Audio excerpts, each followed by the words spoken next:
Here are some tips to help you grow a large garden. 1. Plan. Decide what you want to grow, the size of your garden, and where you want to plant. 2. Choose the right soil. Test your soil to determine what nutrients it needs, and amend it accordingly. 3. Use raised beds.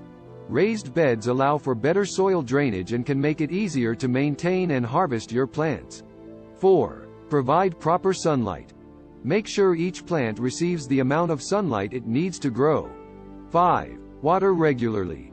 Consistent watering is crucial to the health of your plants. 6. Fertilize. Use organic fertilizers or compost to keep soil nutrients at optimal levels.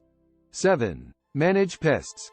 Use natural methods to control pests and diseases, such as companion planting, organic pesticides, and removing infected plants. 8. Prune and train. Pruning can improve the overall health and yield of your plants, while training can increase sunlight and airflow. 9. Rotate crops. Rotating crops helps reduce soil-borne diseases and pest buildup. 10. Plan for succession. Continuously sow seeds or plant new crops to ensure a steady supply of fresh produce throughout the growing season.